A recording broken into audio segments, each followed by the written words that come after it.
Hey friends, it's Hope. Today I am here to do a spoiler-free book review over The Unbecoming of Mara Dyer by Michelle Hodkin. So for starters, this book is a YA book. It is fiction with a little bit of paranormal in it.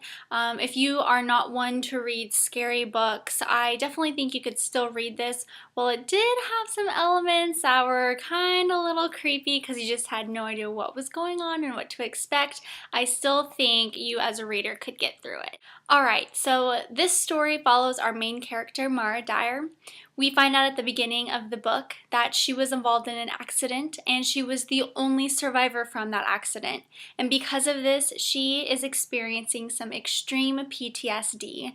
Once she gets released from the hospital, her and her family decide that it is best for them to move out of state and just kind of leave all of the traumatic memories and just things that have happened within the last so many months behind so they can just kind of start a new life and help Mara get over this traumatic situation. But Mara soon finds out that she can't leave her past that easily. It has come back to haunt her, and I felt like throughout this whole book I was experiencing real or not real. You know, in The Hunger Games or Mockingjay, when Katniss and Peeta, they're going through the real, not real talk, I felt like I was going through that the whole entire book.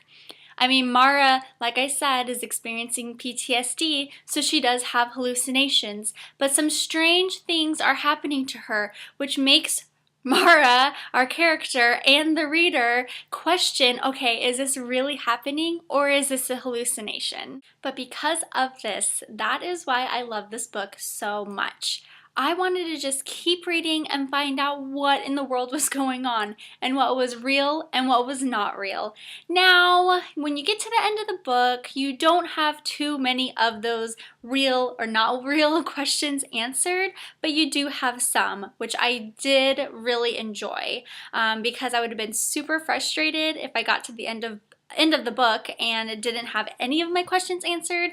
Now, don't get me wrong, the ending of the book still made you say, what? Like, what did I just read? What has been going on through this whole story? I mean, it was one of those things where I was like, I need the second book ASAP. Alright, so let's talk about the characters. We've talked a lot about the book, let's talk about the characters. Noah Shaw. Can we just take a moment to just... Noah Shaw. Perfection. Yeah.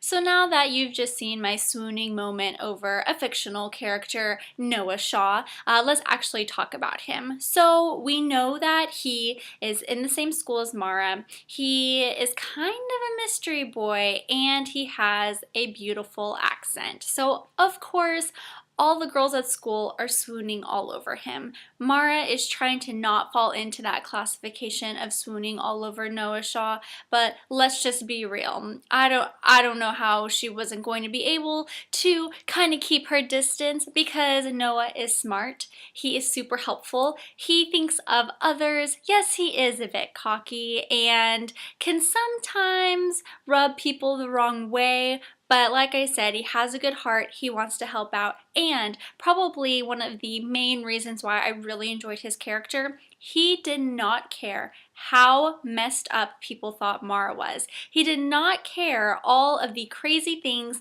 that was happening to her and what she was experiencing.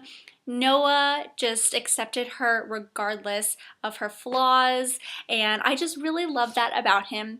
You also find out that they can talk and just really invest in each other's lives throughout the book, and I was really happy that this character was written in the book so Mara wouldn't have to go through her struggles alone. I loved that Michelle Hodkin wrote a character like Noah where they could kind of go through this together. I'm also gonna give the coolest brother award to Mara's older brother Daniel.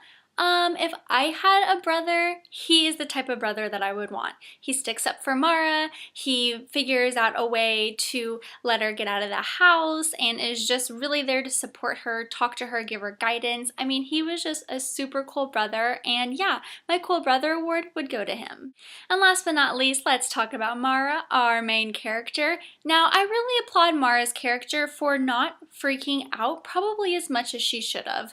She is seeing a lot lot of crazy things, and I know for me, I would probably be bouncing off the walls crazy because some of the stuff that she goes through, and yeah, there's no way that I could probably handle it with as much grace as she is. Her life is quite complicated, and her character, I felt like, was written beautifully. You really get to see the parts of her where she feels like the normal girl, and then the parts of her that she feels like, I'm the craziest person I know. How in the world am I going to get through this? She cares about her family, she cares about the people around her, and I love that she's just not giving up. She chooses not to give up. She keeps fighting, and she's trying to figure out, okay, how can I make this better? How can I put the pieces back together and figure out what happened to me and what happened to everyone else in the accident?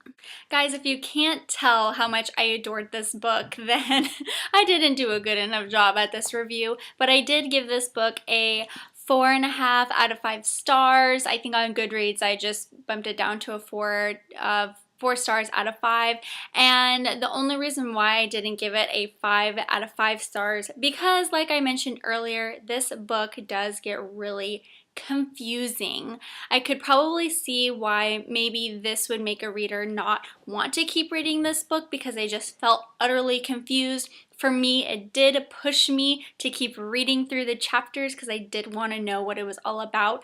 But guys, this is a pretty solid book. I can't wait to start the second and then finish the third. I can't remember if the third book just came out or if it's about to come out. But yes, I'm excited to see what's gonna be going down. Thank you so much for sticking in there and hanging out with me today through this non-spoiler book review of The Unbecoming of Mara Dyer. Guys, if you haven't read this book, definitely check it out. Because it is October and things are a little paranormal and spooky this type of month, it is a great read for October.